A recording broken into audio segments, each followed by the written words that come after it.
Sustancia diferente ocurrió en el último periodo en nuestros países, donde la clase obrera, no solamente por la confusión ideológica que llegó al pináculo, no solamente por el significado trascendental de ese derrumbe organizativo que significó el desvío, la degeneración y la dilución, cuando no la desagregación y disolución formal de los partidos comunistas y socialistas en todo el mundo, todo eso redundó en una confusión y una desmovilización total de la clase trabajadora.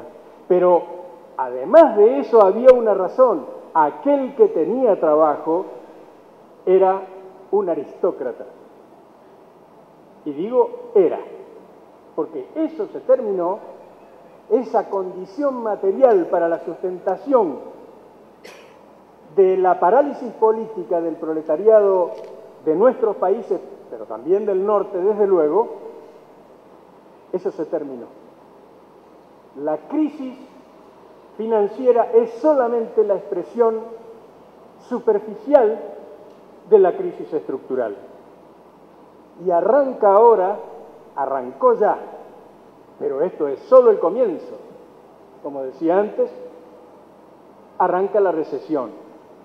Es probable que esta desesperada cantidad de reuniones y medidas prácticamente espasmódicas que están tomando los grandes jefes del capital financiero internacional consiga detener el colapso bancario y bursátil y puede impedir que la recesión se transforme en el corto plazo en una franca depresión.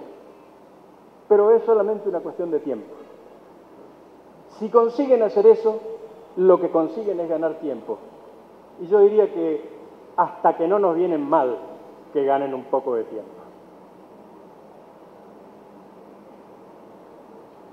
Pero lo que quiero sobre todo subrayar es que aquí nosotros tenemos el fin de un sistema financiero, el fin de la moneda del principal imperialismo como instrumento esencial de la dominación de ese imperio, sino que a partir de ahora comienza una nueva etapa histórica en la realidad social y en la organización social y política de los trabajadores de todo el mundo. Y muy particularmente, desde luego, lo que más nos atañe, lo que más está avanzado es América Latina. Pero atención, quien va a sufrir primero y en un sentido mucho más los efectos de este colapso es el pueblo estadounidense. Es la clase trabajadora y el pueblo estadounidense.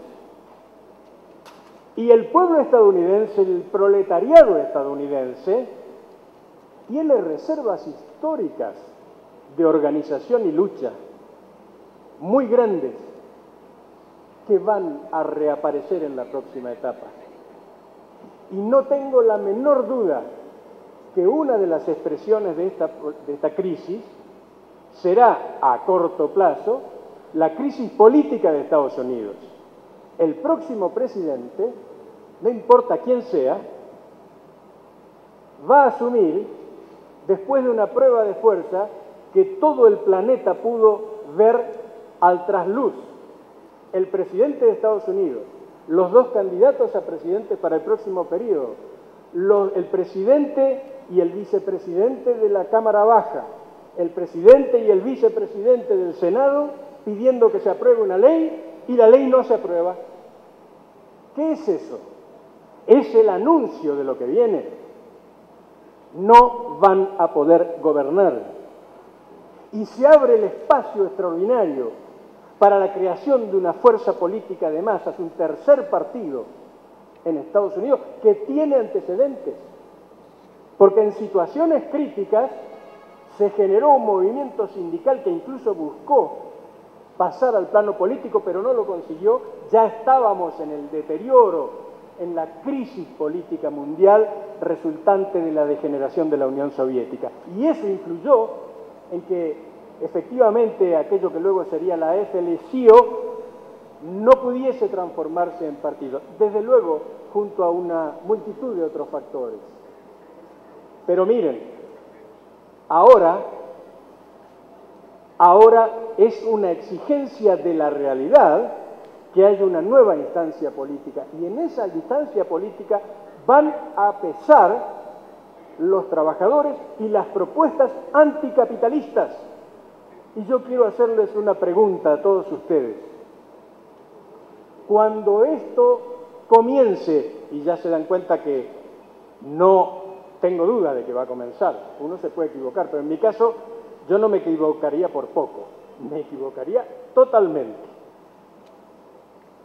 Pero cuando comience a conformarse una fuerza política anticapitalista en Estados Unidos, ¿a dónde va a mirar? ¿A dónde va a mirar? Cuba ha sido siempre un faro y lo seguirá siendo. Pero Cuba ha sido y seguirá siendo, y sobre todo en el último periodo, es un faro ideológico.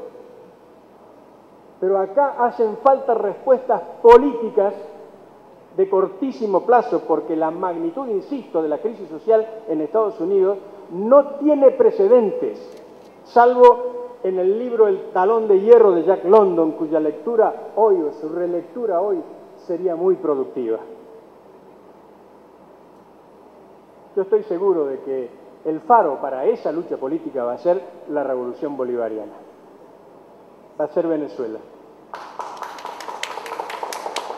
Y va a ser, naturalmente, el comandante Chávez. Y no hay aquí, creo haber sido claro, ningún tipo de culto a la personalidad.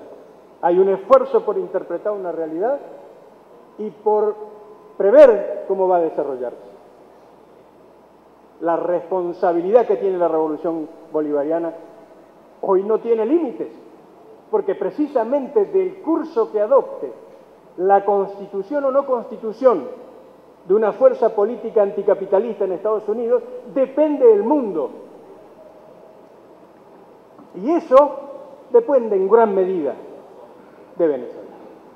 Lo estábamos diciendo, lo venimos diciendo respecto de otras situaciones en el mundo, porque no estaba planteada la posibilidad de que esto ocurriera en Estados Unidos. Hoy, con esta crisis, comienza, estoy insistiendo que es el punto de partida, y seguramente demandará mucho esfuerzo y probablemente mucho tiempo, toda esta gran tarea, pero es esa la tarea que tenemos delante, porque como creo que aquí ha habido coincidencia generalizada, esto no es la crisis de un modelo, es la crisis del sistema y es una crisis estructural irreversible que solamente puede ser saneada o resuelta por el capitalismo sobre la base de un profundo saneamiento, de una tarea sistemática y a escala sideral de destrucción de lo que sobra, y sobra todo en el mundo capitalista. Esta es una crisis clásica de sobreproducción y hay que destruir ese sobrante o habría que destruir ese sobrante para que el sistema pudiera reiniciarse. Estoy diciendo con esto que tengo la más profunda convicción de que la lógica de aquí en más del imperialismo estadounidense. Gobierno bolivariano.